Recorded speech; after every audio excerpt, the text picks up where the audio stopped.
bevor es heute wieder mit wild vielen Achterbahnen rund geht. Ein gesundes Frühstück. So Leute, wir sind angekommen bei Kings Dominion. Sehr gut, wenn die bei uns in irgendeinem Park stehen würde, würde ich mich jedes Mal freuen, wenn die da stehen würde. Wie immer, ne? Nicht das Gefühl, ich kriege jetzt einen Greyout, der ist einfach da. Ich habe noch nie so krassen Greyout wahrgenommen. Immer denke ich mir, wir sind dumm, ne? Gestern ihre staatliche Inspektion bekommen, hat heute das erste Mal fürs Publikum geöffnet. Wir sind es gefahren und jetzt ist es kaputt. Wie viele Achterbahnen hier wieder stehen, das ist absurd. Abreißen. Damit sind wir jetzt alle Bahnen in Kings Dominion gefahren. Auf dem Weg gibt es einen Alpine Coaster, der vor wenigen Tagen eröffnet hat. In Deutschland verboten, hier erlaubt. Oh. Was ist das denn? Ich bin nicht in einem Horrorfilm, aber ich sehe so aus.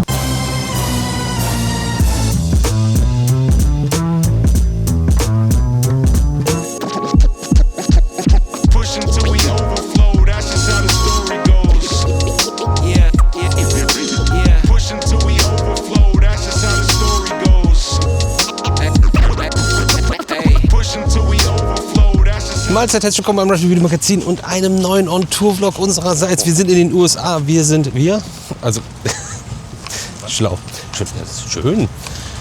Aber sind wir in Wisconsin, D.C.?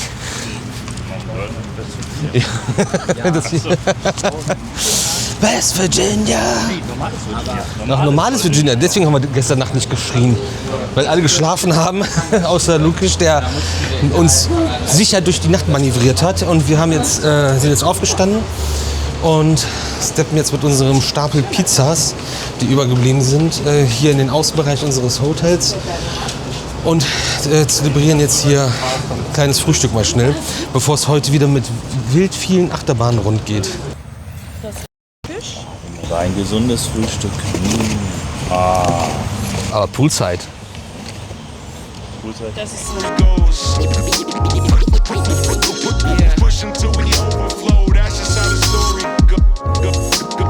So Leute, wenn ihr mal einen Crazy Mural braucht, schreibt den Kollegen bei Yahoo.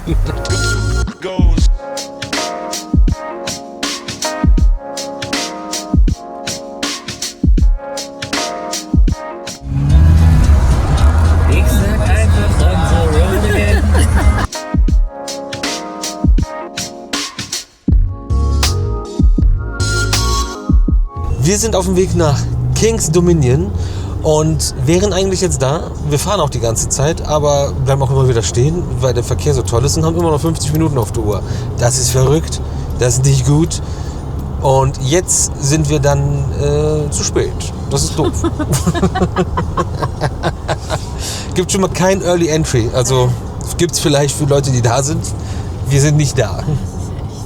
Es ist die ganze Zeit, tut sich nichts. Ja. Ja, also wir fahren und fahren, aber die Zeit, die wir noch fahren müssen, wird nicht weniger. Als ob wir auf dem Laufband fahren würden, was sich dreht.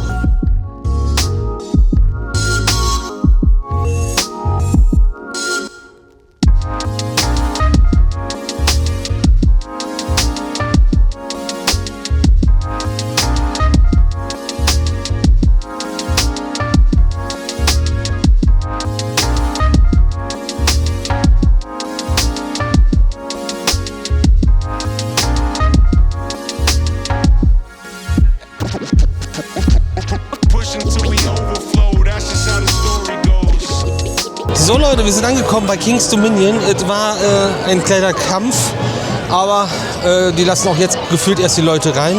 Vielleicht gab es hier keinen Early Entry, das wissen wir nicht.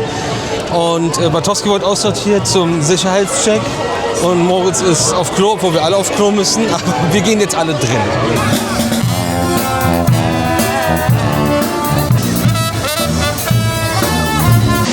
Ja, Uschi und ich sind drin, die Jungs aber noch nicht. Die haben auch einen Season Pass mit All Parks, so wie wir, nur was später geholt für viel weniger Geld im Sale. Ich habe die Vermutung, dass das so wie bei uns ist, nur geswitcht, weil die haben nämlich ihren Homepark bei Six Flags Great Adventure und haben den Six Flags Season Pass. Und bei der letzten Tour, die wir euch gezeigt haben, habe ich schon die Vermutung aufgestellt, dass die Cedar Fair QR-Codes nicht mit den Six Flags Barcodes matchen. Und jetzt glaube ich, dass der Six Flags Barcode nicht mit den Cedar Fair QR-Codes matcht. Obwohl es inzwischen ja eine Kette ist. Und ja, aber wir sind jetzt zum Guest Service geschickt worden. Müssen wir mal gucken, was dabei gleich rumkommt und dass sie auch reinkommen. Übrigens feiert Kings Dominion dieses Jahr 50-Jähriges. Und dann gibt es hier in einem Shop ist so ein kleines Regal, eine Vitrine mit ein paar Ausstellungsstücken, ziemlich cool, wo man dann auch sieht, dass es mal Paramount's Kings Dominion war und dass es mal halt ein Paramount Park war und auch der Italian Job Stand Coaster, so ein Plakat da drin, das finde ich ganz erwähnenswert, weil wir über die Bahn eben gesprochen haben und das damals eine ganz coole Lizenz war und an sich auch mal eine ganz coole Bahn war. Das Plakat von Repterra finde ich super stark. Das wäre übrigens eine von 2 neuen Bahnen für uns hier, die auch dieses Jahr eröffnet hat. Genau, wir bummeln nämlich gerade ein bisschen durch die Shops, um Zeit zu überbrücken, bis die Boys durchkommen. Das scheint noch ein bisschen zu dauern.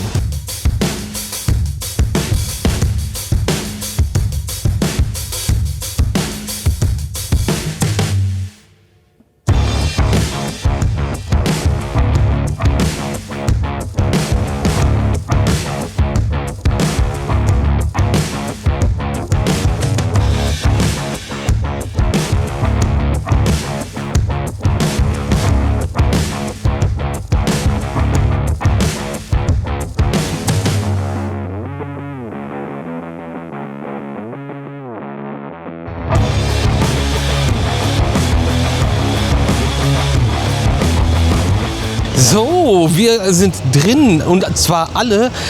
Six Flags hat irgendwie den Season Cup nicht richtig aktiviert. Jetzt ist alles noch mehr durcheinander, aber es ist aktiviert. Wir starten mit der ersten Achterbahn für heute, zwar Grizzly. Holzachterbahn, PTC-Züge und offensichtlich Walk-On. Das ist schon mal sehr, sehr gut. Und ich weiß nicht mehr, wie es war.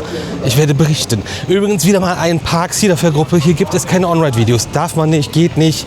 Zeigen wir euch deswegen nicht. Nicht, weil wir es nicht wollen. Wie fandst du die Bahn? Sehr gut. Ich fand auch, ich glaube, die hat ja erst vor 2-3 Jahren einen Recheck gekriegt oder so. Die war super angenehm. Ich hatte ein bisschen mehr Schiss vor Schlägen, aber War okay, Ja, ne? war super, Ich vor meine, allem du warst auch- jetzt auch vorne, ne? ja, in der ersten Reihe hattest du gute Airtime tatsächlich. Ja, ne? Richtig Spaß Hat man gemacht. gut gestanden, oder? Ja, hat Spaß gemacht. Sehr Gerne. schön. Würde ich auch, ich meine, bei der Viertelstunde Wartezeit, die wir jetzt hatten, gerne wieder fahren. Ne? Ja, genau. Viertelstunde. Lukas, wie fandst du die Bahn? Fand ich wirklich sehr gut. Wenn die bei uns in irgendeinem Park stehen würde, würde ich mich jedes Mal freuen, wenn die da stehen würde. Hinten war auch schön. Ja, Kann ich vorne, selbst empfehlen. vorne war schön. Ich habe gestanden eigentlich. Ja, kurzzeitig. genau, wir auch. Ja, weil das Problem ist halt, ein Gurt, den du nicht festziehen Ja. kannst, bringt dir eigentlich nichts. Weil dann machst du trotzdem flupp. Ja. Aber das sagen wir denen nicht, weil das ist total praktisch, dass man den so Weil ich rausziehen stehe kann. gerne in Ne? Achterbahn. Genau. Stand-Up Coaster gibt es ja nicht mehr so viele. Jo, nächste Achterbahn, die wir fahren. Twisted Timbers, Arm Sea Coaster, Hybrid Coaster, Umbau. Wir müssen aber dafür unser Zeug jetzt hier in die Locker packen. Und hier werden wir einen Multi-Rante-Locker nehmen, weil es andere Bahnen gibt, wo man das auch machen muss. Du hast keine Wahl. Dann dein Zeug hier vor die Tür schmeißen, weiß ich nicht, sehe ich uns nicht. Andere haben auch jetzt ihr Zeug schon wieder hier oben auf den Locker liegen, weil sie das nicht bezahlen wollen, aber du hier nichts mit reinnehmen darfst.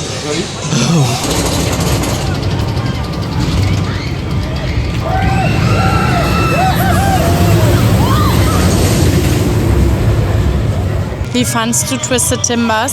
Nein, nicht ins Bild halten. Müssen wir es neu machen. Lukas, wie fandst du Twisted Timbers? Gut, danke. Nicht ins Bild halten. Lass es da stehen. Lukas, wie fandst du Twisted Timbers? Gut. Was hat dir daran gefallen?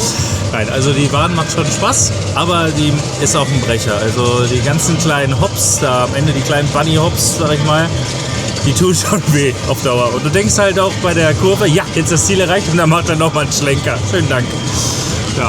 Und Apple Seppel? Apple Seppel, klassische Mack Park Layout Large. Hört sich wie in jedem Legoland gefühlt, aber ist gut. Fährt gut, ne? Ja. Bartowski, Apple Seppel? Ja, ist wie immer, ne? Twisted Timbers? Ich fand die erst, also der First Drop ist geil.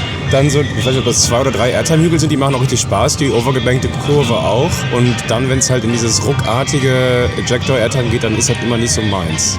Aber an sich, für die 15 bis 30 Minuten, die wir jetzt gewartet haben, war das definitiv wert. Ist ein guter Count. Also würde, glaube ich, in anderen kleineren Parks deutlich mehr hervorstechen, als das hier tut. 4 Sterne für Grizzly, 5 Sterne für den und 3 Sterne für Apple Seppel. Wie fandst du denn Twisted Timbers, Bro? Fängt echt gut an und macht Spaß und dann wird er echt anstrengend. Aber geil. Haben wir das gerade nicht schon mal gehört? Die Das alten weiß Männer. ich nicht. Ja, aber es ist ja trotzdem crazy, aber es ist schon anspruchsvoll und rupft dich da die ganze Zeit raus und das ist halt das Unangenehme, weil du da irgendwie nicht für richtig drin sitzt. Das sind diese komischen Bügel, die du aber brauchst, weil sonst bist du nicht mehr da.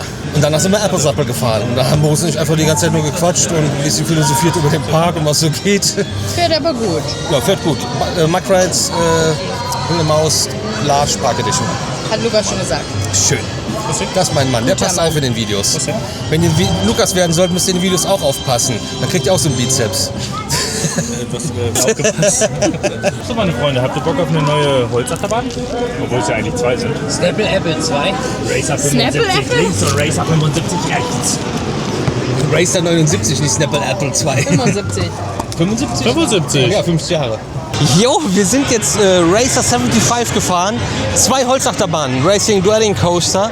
Und haben uns aufgeteilt immer, auch wieder Walk-On, wie bei allen Bahnen bis jetzt. Und ja, 2 auf die eine Seite, 2 auf die andere Seite. Moritz wollte nicht mitfahren. Also Badowski wollte nicht mitfahren.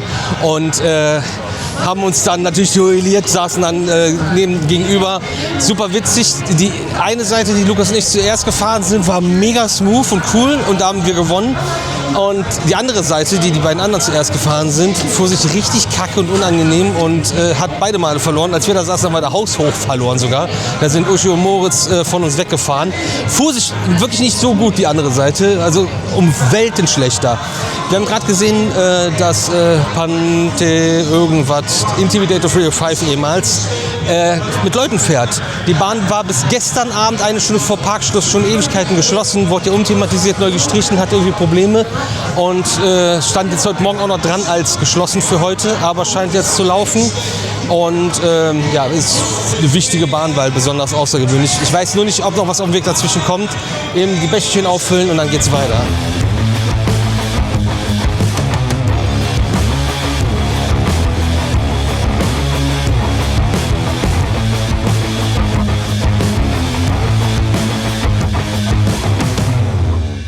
Inoffizielles Maskottchen, aber irgendwie was Wichtiges in King's Dominion sind die singenden Pilze. Die befinden sich direkt hier. Leider singen sie gerade nicht, sondern nur alle 15 Minuten.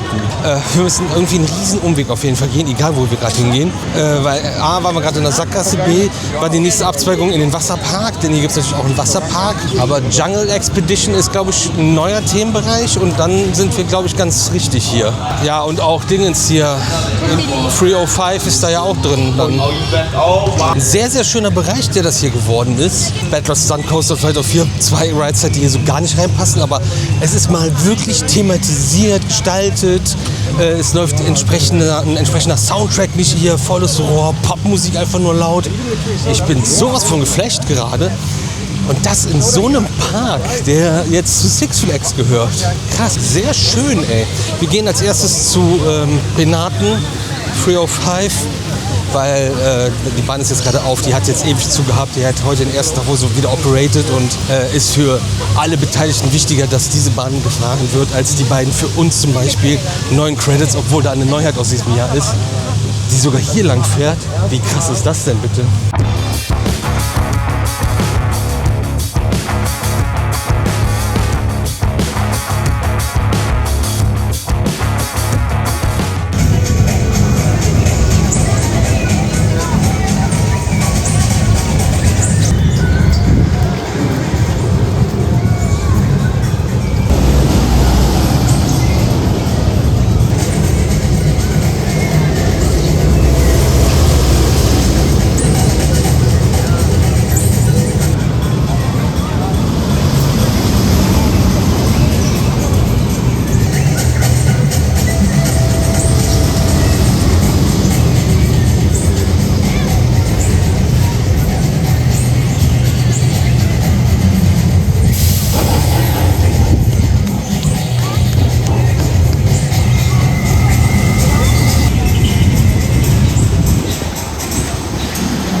Wie fandst du Pantherian? Der Intimidator hat sehr viel Spaß gemacht. Nee, schöne Bahn. Also, ich finde die gar nicht so intensiv, wie man denkt. Ich finde, man hat diesen Greyout einfach so. Weißt du, wie ich das meine? So? Also, als wenn das einfach eintritt. Aber ich habe nicht das Gefühl, ich kriege jetzt einen Greyout, der ist einfach Nee, da. das stimmt. So, aber macht schon Spaß. Ich habe noch nie so krassen Greyout wahrgenommen. Sonst habe ich so das Gefühl, das denkt man so im Nachhinein, so, war das jetzt ein Greyout oder nicht, aber hier merkst du es halt schon gerade in den ersten Reihen krass. Ansonsten fährst du da halt einfach nur durch und passiert halt nicht mehr so viel, finde ich. Aber gerade wenn man jetzt in der hinteren Reihe fährt, ist der Greyout irgendwie nicht mehr so intensiv, aber dafür macht dann wiederum die Airtime mehr Spaß. Also, ich finde, so ist so eine der Bahnen, bei denen so ein bisschen der Beweis steht, nur weil es halt krasser an den Limits der G-Kräfte gebaut ist, ist es nicht automatisch besser. Aber macht Spaß. Ist eine schöne Bahn. Lukas hat gesagt, dass der First Drop einem nichts gibt. Stimmst du dazu? Ja gut, wenn man hinten fährt, würde ich sagen schon. Aber gerade halt vorne, wo wir am Anfang saßen, war das halt so, war halt da. Ich glaube, der Zug ist zu leicht, habe ich das Gefühl. Ich fand jetzt hinten auch mehr. Ich habe gesagt, der Zug ist zu alt. Wenn da ein Konda-Zug drauf wäre, dann würde er dir was geben. Ist halt aber auch sau lang, ne? Und was man jetzt sagen muss, hinter uns hatten wir so einen Coaster-Nerd, der, glaube ich, alle 3 Sekunden zeigen musste, dass er ein Coaster-Nerd war. Also das war schon wieder so, hab einfach Spaß und laber nicht so viel. Manchmal denke ich mir, wir sind dumm, ne? Wir sind noch jetzt den Flight of 4 gefahren. Wie heißt das Ding jetzt nochmal? Immer noch Flight of 4? Es heißt immer noch Flight of 4. Das UFO ist auch noch da, man geht nur durch den UFO, aber das Thema passt natürlich jetzt gar nicht mehr in die Area. Allgemein ist die Bahn mit wenig Begeisterung aufgenommen worden nach der Fahrt. Premier Ride, Slim Coaster, die Spaghetti Bowl, Indoor, ohne dass da groß was passiert. Kann man machen, muss man aber nicht machen. Und Penaten 305 ist jetzt wieder geschlossen. Die Bahn hat gestern ihre staatliche Inspektion bekommen, hat heute das erste Mal fürs Publikum geöffnet. Wir sind es gefahren und jetzt ist es kaputt. Also es ist danach noch kurz gefahren. Wir haben es nicht kaputt gemacht, versprochen. Und super viele Coaster Enthusiasts sind auch direkt hier hingepilgert. Sieht man an den Shirts, mit denen alle hier unterwegs sind. Und um dieses Ding zu fahren oder jetzt auch nicht mehr zu fahren. Und für uns geht es dann jetzt noch tiefer in den neuen Themenbereich und wahrscheinlich zum B&M Wing Coaster, LSM gelaunchter B&M Wing Coaster, Rapterra. 2025er Neuheit. Wirkt erstmal gigantisch groß und viel, aber ist doch eine relativ überschaubare Achterbahn, obwohl sie für europäische Verhältnisse als Wing Coaster sehr, sehr groß wäre.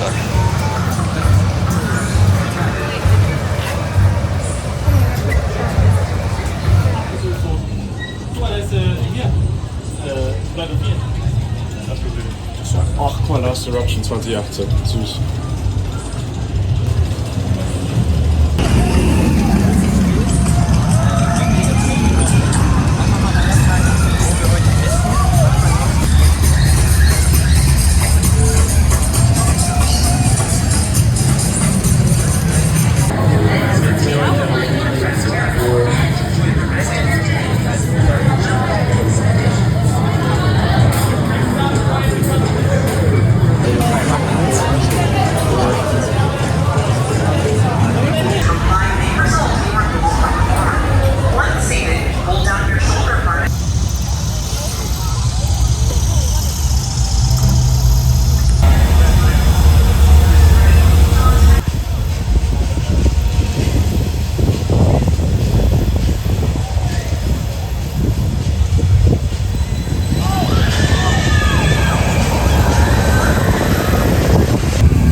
Kumpels. So, wir sind den Wing Coaster gefahren. Was haben wir? Da hat keiner auf die Uhr geguckt, ne? Aber waren vielleicht 20, War 25 Minuten. waren 25 Minuten Wartezeit für die Neuheit 2025. Was soll ich da erstmal zu sagen? Dass wir jetzt erstmal den Eingang hier brauchen. Und wir sind uns alle relativ einig, dass wir das Ding, das hat man auch vorgehört, hat nicht so die besten Fahreigenschaften. Hoppelt wie ein Hase über die Strecke und das schon beim Launch. Das ist nämlich ein gelaunchter Wing Coaster. Und schon beim Launch bam, bam, bam, bam, bam. Und später auch immer wieder sehr unangenehm, schlagend, hüpfend, weiß ich nicht. Ja, geht so. Da sind wir uns alle auch relativ einig in der Meinung. Das Layout ist aber cool, vor allem auch der erste Bogen, der keine Inversion ist, sondern einfach nur so eine Kurve wie bei so einem Gerstlauer Spinning Coaster. Also voll gut, geht voll klar.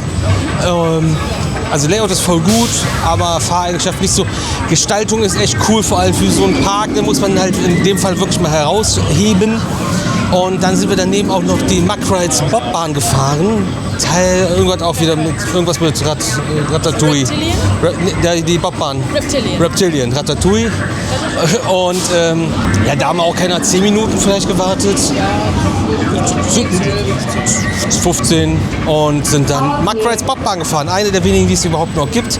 Wobei auch bisher nur eine einzige abgerissen wurde, die überhaupt irgendwann mal gebaut wurde. Die fahren also alle immer noch.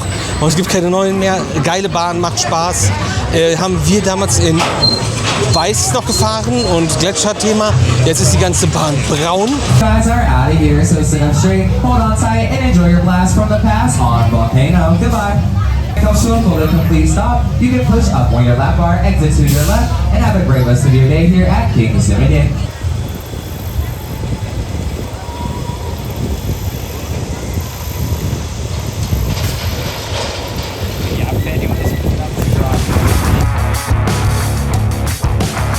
Jetzt sind wir beim S&S Freespin Coaster, den wir vorgestern ausgelassen haben, den es als Joker gab bei Six Flags. Wir finden, es ist auch nicht geil, es macht auch keinen Spaß. Und das Ding ersetzt hier an der Stelle einfach mal einen Huss Suspended Topspin, so wie Talokan. Wir standen hier draußen, hat aber auch Wasser, Feuereffekte und alles. Diese Entscheidung kann ich nicht verstehen. Und übrigens da, wo der Wing Coaster steht, stand damals noch Volcano the Blast Coaster. Ist ein paar Wochen, 2-3 Wochen bevor wir hingekommen sind, ist der Blitz eingeschlagen und danach hat die Bahn wieder eröffnet. Sehr ärgerlich, weil wir davor standen und die nicht gefahren sind und jetzt sind wir den Nachfolger an der Stelle gefahren. So, jetzt S&S Freespin. Wie viele Achterbahnen hier wieder stehen, das ist absurd. Jetzt sind das Ding gefahren und war gar nicht so schlimm. Ich nenne mal, sag mal 5 Minuten. Es waren keine 5 Minuten, die wir gewartet haben. Es haben sich alle auf der einen Seite geknubbelt und wir haben, obwohl er ein Seiteneinteiler ist, der nichts tut, einfach mal die andere Seite genommen. Ihm war das egal und dann war ja klar, quasi walk on. Wir haben da 2 Runden oder was, 2 Wagen gewartet. Es ist trotzdem nicht erstrebenswert, noch mehr so Dinge als irgendwo zu haben, aber der fuhr sich echt okay, gut und das Setting hier finde ich wirklich cool, das mal nicht als Joker, auch nice. Jetzt müssen wir mal gucken, Backlot Stunt Coaster ist da vorne der Eingang, dass wir Moritz und Moritz einsammeln, weil der eine hatten schon, andere wollten nicht fahren.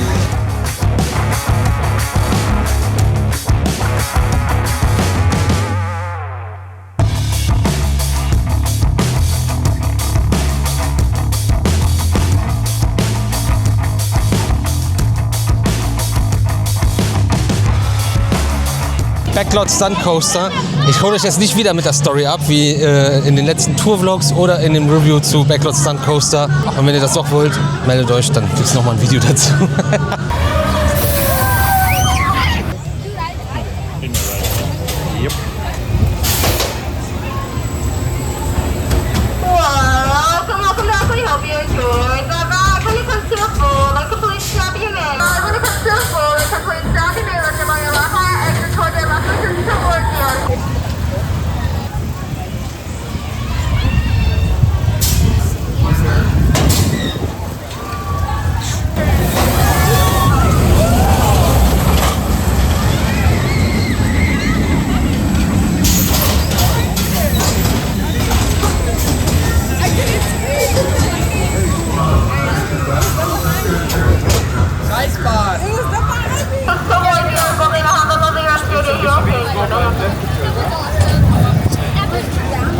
Wartest du da oben, da passiert nichts.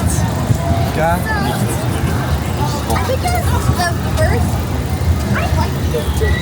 Mando.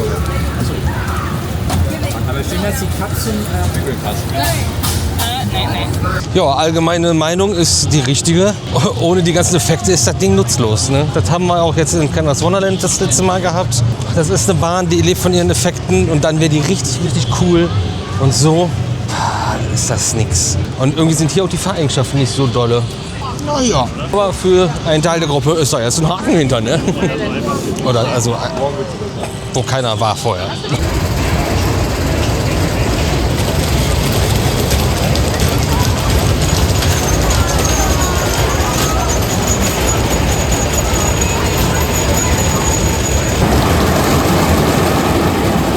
Jetzt gerade Woodstock Express gefahren, die kleine Kinderholzachterbahn hier. Diese Mini-PTC-Züge da drauf. Klassische Kinderholzachterbahn in den USA. Operations waren irgendwie ein bisschen schwierig. Wir sind angekommen und hatten halt nur in der Station ein paar Leute, haben uns dann hingestellt. Und dann war es ziemlich schnell irgendwie klar, dass die Gurte klemmen. Die haben ja so Gurte zum wieder reinrollen. So, ich weiß nicht, wie man sowas nennt, aber so wie im Auto, halt nur Beckengurt-mäßig. Und es schien, als ob die klemmen würden. Und manchmal, wenn das so ist, dass sie alt sind oder viel benutzt, dann hat man ja das Problem auch in alten Autos zum Beispiel, dass dann da Dreck, Staub, Krümel, irgendwas reinkommen und die lösen dann schon diesen Reflex aus, dass es halt nicht mehr weiter rausgeht. Und da haben sie jetzt mit viel Geduld anscheinend irgendwie das da wieder in Ordnung gebracht. Aber also ich habe damals dann einfach WD-40 drauf sprühen und dann geht das wieder. Hat auch funktioniert, aber hier haben sie es nicht so gemacht. Deswegen hat sich das ein bisschen verzögert und es war auch nur Einzugbetrieb. Aber jetzt, ich würde sagen 20 Minuten haben wir jetzt irgendwie schon insgesamt gewartet mit allen, weil wir auch versetzt dann gefahren sind, nicht alle in einem Zug, damit es irgendwie einfach vorangeht. Hallo die anderen. Wie fanden die anderen den Woodstock Express? Abreißen. Abreißen. Und dafür was? B&M in Wörter. B&M in Wörter. Okay. Also Kings Dominion, nehmt euch das bitte zu Herzen. Hat Ja? Charme sowas. Also es ist cool, dass sie es immer noch haben, sowas, und nicht abreißen. Das ist schon cool. Und für Kiddies ist das genau richtig. Aber so. hat Charme. So, jetzt warten wir wie immer auf Moritz. Also ich fand das sehr gut und der andere Moritz fand das auch sehr gut, denn diese Bahnen machen wirklich Spaß. Muss man sich halt nicht mit seinem Bruder da reinquetschen. Die wird auch alleine. Hört nicht auf Lukas. Irgendwie ist der Backlot Stunt Coaster den nicht bekommen. Der rennt ja schon wieder da bei Woodstock Express rein. Ja, und jetzt sind wir draußen. Jetzt fehlt uns noch die kleine Kinderachterbahn, der Great Pumpkin Coaster. Ist ja bei Cedar Fair immer ein bisschen schwierig mit Kinderachterbahnen. Moritz ist wohl gerade da mal checken, ob wir da fahren können. Wir glauben es nicht. Ja, wir dürfen? Ja, wir dürfen. Und dann haben wir noch offen. Die anderen fanden den Woodstock Express ja auch wahrscheinlich so nicht sagen. Ich geh mal fragen.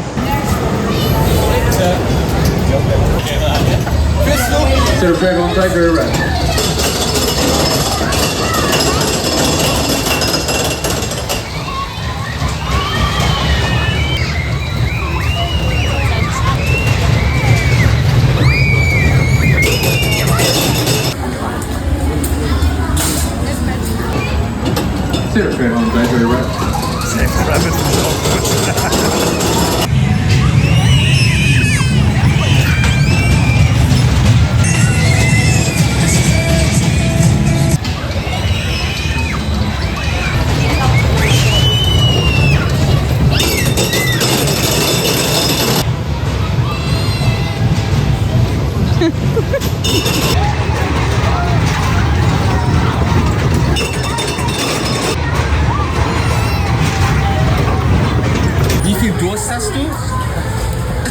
Richtig Durst. Cola Light, Cola Zero. Alles. Wir waren dabei. Hey, Leute, es passieren noch Wunder, crazy Dinge. Moritz war mal kurz beim Great Pumpkin Coaster fragen, ob wir den fahren dürfen.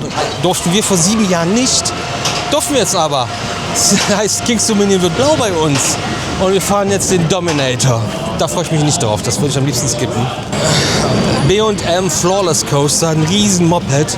Aber ich bin ja jetzt nicht erpicht drauf, das zu fahren. Aber gucken wir mal, wie das wird. Interlocking Corkscrew, Cobra Roll, riesiger Looping.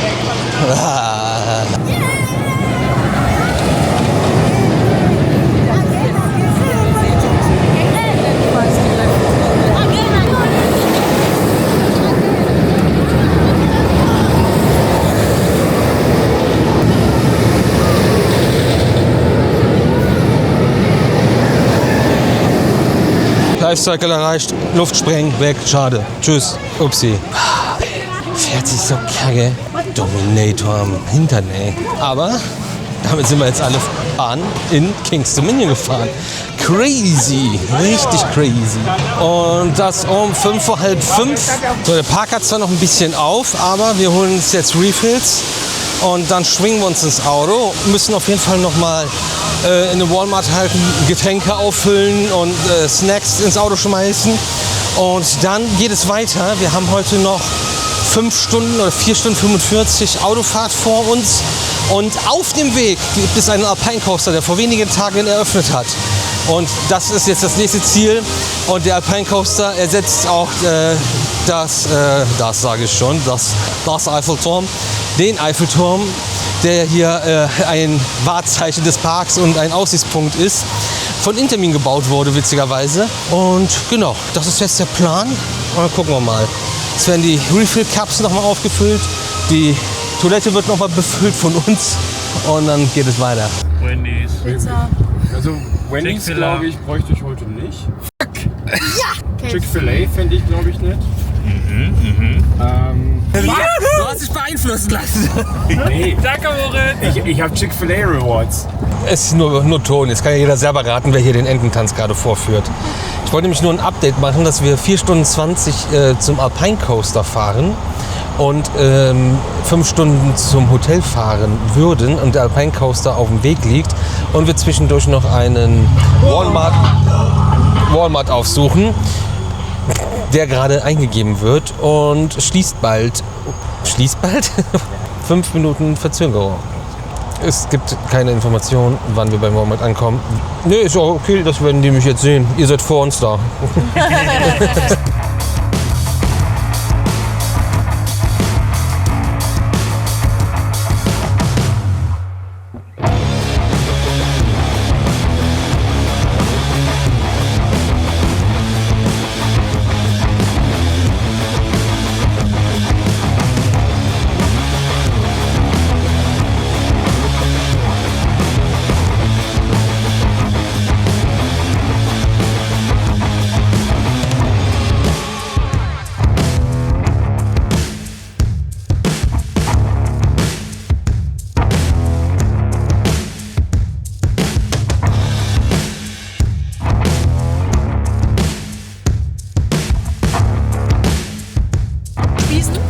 Lunchables. In Deutschland verboten, hier erlaubt. Oh, Snap, Glöckchen.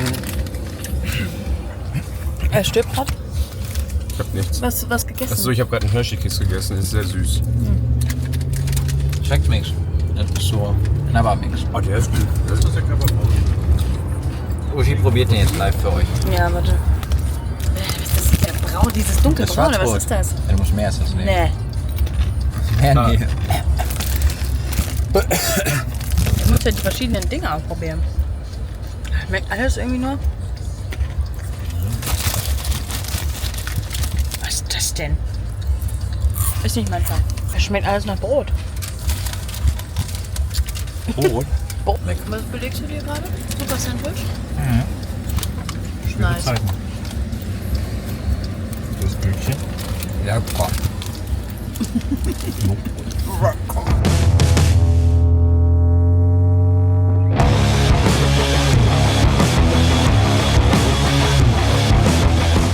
Superman The Escape ist richtig. Ich weiß nicht, warum ich jetzt hier so gefilmt werde, aber das Magnetbremsesystem der Achterbahn King Dakar, Lukas, verwendet welche spezifische Legierung für die Bremsfinnen und bei welcher G-Kraft erfolgt die Verzögerung? Ist es A, eine Kupfer-Aluminium-Legierung mit 1,3 G für die Verzögerung, B, reines Kupfer 1,8 G, ist es C, eine Kupfer-Beryllium-Legierung mit 1,5 G oder ist es D, eine Aluminium-Kupfer-Legierung mit 2,1 G. Das erste. Richtig, die Kupfer-Aluminium-Legierung. Standard-Legierung für optimale Wirbelstrombremsung bei kontrollierter Verzögerung. Ja. Welcher interne Codename wurde bei Aerodynamics für das Projekt verwendet, das später als Magnum XL 2000 im Cedar Point eröffnete, und welcher Ingenieur leitete das Projekt? Ist es A. Project Gemini mit Ron Toomer? Ist es B. Project 2000 mit Alan Shilke? Spricht man so aus? Schilke.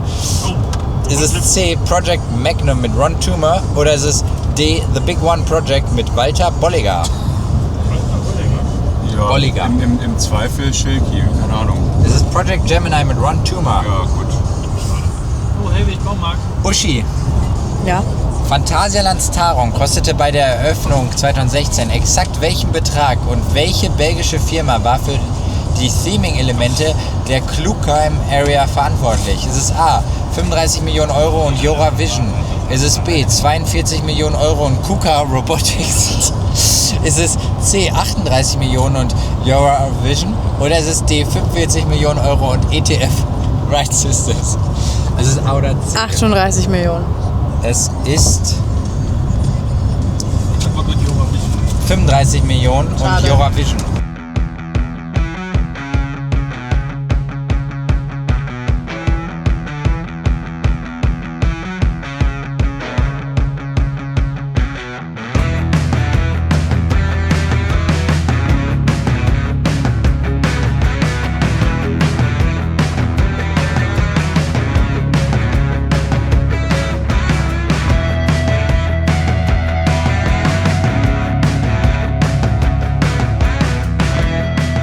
So, nach fast 4 Stunden sind wir angekommen. Müssen jetzt erstmal hier einen Raver ausfüllen, unterschreiben, ganze Haftungskram. Das ist bei Alpine Coast in den USA immer so, bevor es losgehen kann. Aber das Logo ist ja geil.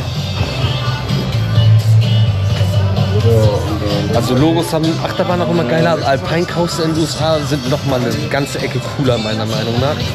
Und das ist West Virginias First Mountain Coaster, was übrigens bedeutet, dass wir jetzt in West Virginia sind.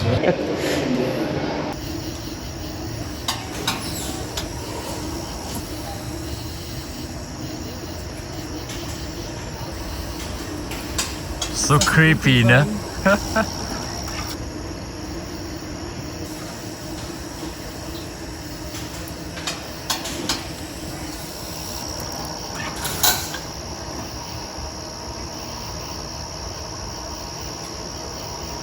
Eieieiei, Leute. Also ja, da weiß ich jetzt mal, dass man das sieht, weil man sieht nix. Die Lampen vom Alpine hier leuchten schon mal nicht jetzt. Ich hoffe, dass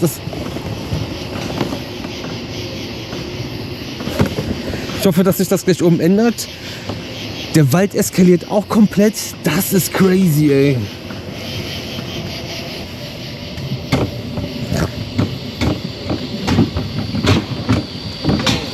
Thank you. Ping, das ist ja witzig.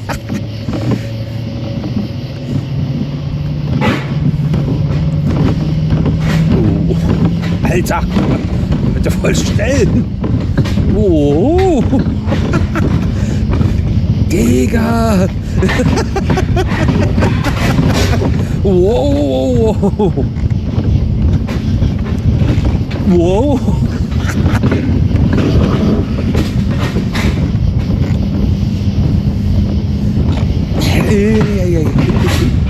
Boah.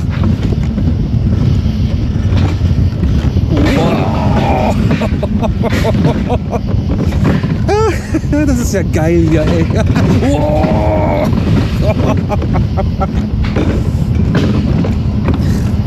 Geil, die Lampen gehen auch nach mir erst an, wo ich dran vorbeifahre hier. Boah. Oh.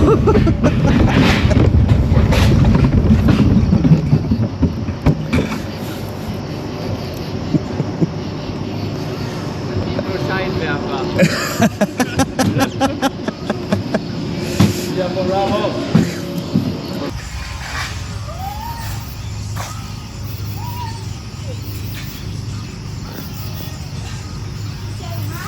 Man sieht nur Scheinwerfer.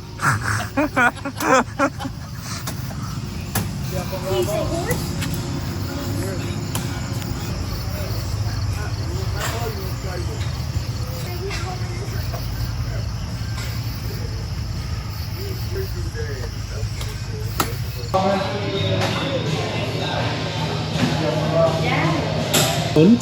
Voll cool. Ja, hat voll Spaß gemacht, ne? Und voll gute Dinge auch. Ja. Ja, das ist hier direkt.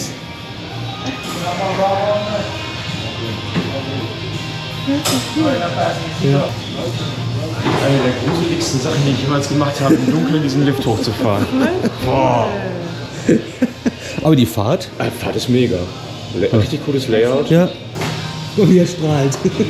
Der hatte Spaß, der Junge. Dass das Licht auf dem Lift auch nicht an ist. Ne? Ja, das macht. Ja, guck, auf einmal gibt es hier Sterne. Ja, schön.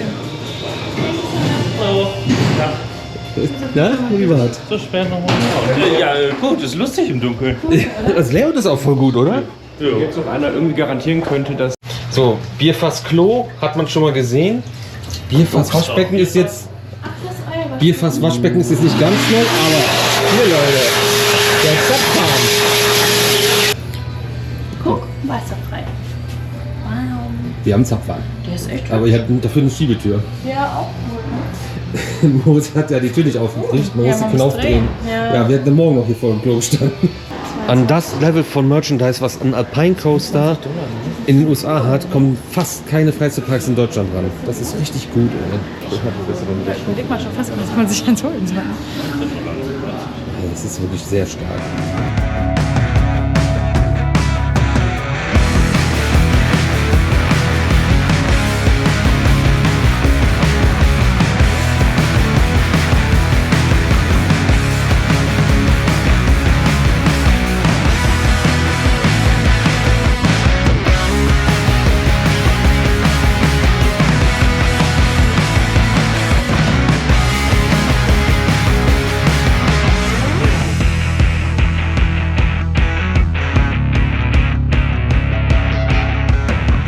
Ich bin nicht in einem Horrorfilm, aber ich sehe so aus. Wir sind jetzt gerade tatsächlich noch den Alpine Coaster gefahren. Der lag ja auf der Route, hat der Bro ja erzählt.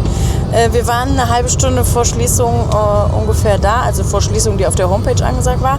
Und tatsächlich, niemand hat damit gerechnet, in diesem entlegenen Gebiet, in dem wir dann gelandet sind, wo alles dunkel war, kam dann irgendwann ein hell erleuchtetes Haus auf dem Berg. Und da ist tatsächlich der Alpine Coaster gefahren. Und das war ziemlich cool, einen Alpine Coaster im Dunkeln zu fahren. Vor allem auf dem Lift ist man halt im ganz Dunkeln. Und die Lichter gehen erst an, wenn man dann quasi die Abfahrt beginnt. War auf jeden Fall super cool, super lustig, allen Spaß gemacht. Und jetzt sind wir gerade kurz runtergefahren, weil wir haben alle noch nichts gegessen und möchten gerne, also außer hier irgendeinen Müll in uns reingestopft, und möchten gerne irgendwo was essen gehen. Und da war dann jetzt einfach ein Wendy's. Wir mussten auch tanken, da war eine Tankstelle. Getankt haben wir jetzt, aber der Tankstellen-Shop mit Wendy's und weiß ich nicht was, ist leider geschlossen. Und deswegen fahren wir jetzt erstmal weiter und gucken, wo das nächste ist, wo wir irgendwie was zu essen bekommen. Yes.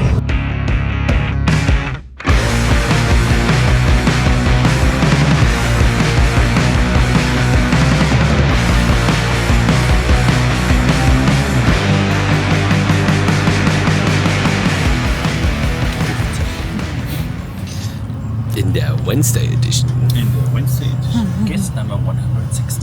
Jo, wir haben jetzt angehalten bei einem Wendy's, sind hier kurz runtergefahren und haben was gegessen. Wir haben eigentlich vorgehabt, bei dem Chili's, was jetzt unweit unseres Hotels ist, Applebee's, bei einem Applebee's, das ist am Ende das gleiche, Stopp zu machen. Die hätten auch noch auf, aber das ist kurz vor Schluss und das ist erfahrungsgemäß ja nicht so die Erfüllung, was Qualität angeht. Und ja, es ist kurz vor Schluss und spät und deswegen fahren wir jetzt weiter. Eine Stunde fahren wir, glaube ich, jetzt noch zum Hotel. Da sehen wir uns gleich wieder und dann seht ihr das Hotel und wie spät es ist, sehen wir dann auch, wie viele Schritte und überhaupt und alles.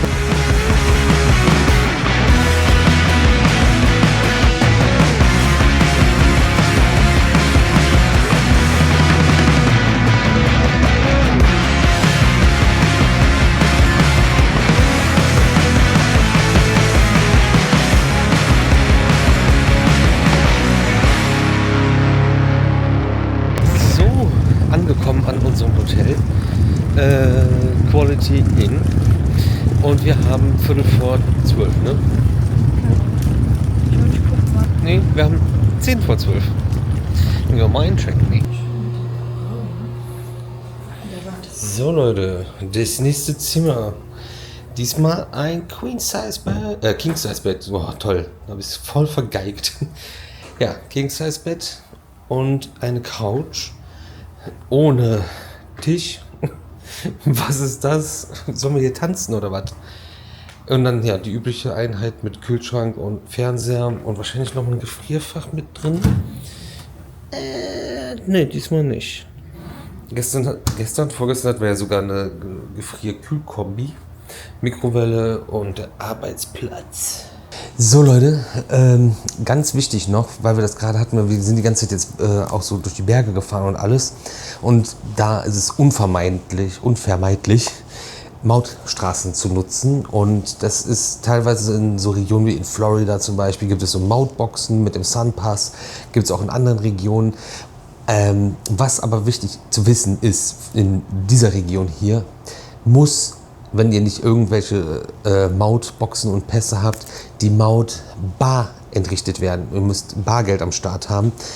Da würde ich gucken, dass ihr das vorher auf jeden Fall habt. Und hier auf diese Tischchen kommt auch immer so ein $-Tipp für die Zimmermädchen, die alles sauber machen, damit ihr das auch wisst, dass ihr das Trinkgeld dann auch hier hinterlasst. Lukas ist jetzt hier. Wir machen jetzt ein Abschlussbierchen für den Tag. Und mal gucken, ob wir dann morgen mal über die Highlightbahn sprechen und alles drum und dran, weil wir haben ja jetzt, wie gesagt, 10:10. Und morgen 6:30 Uhr müssen wir auch schon wieder im Auto sitzen und fahren, damit es mit dem nächsten Park weitergeht. Deswegen ist jetzt und hier Schluss mit diesem Vlog. Vielen Dank für eure Aufmerksamkeit. Wir sehen uns morgen wieder bei der NYC Grill Tour 2025. Ganz schnell noch, bevor ich es vergesse, 14.000 Schritte auf der Uhr. Normale Schritte, nicht Uschi-Schritte. Das sind bestimmt wieder 140.000.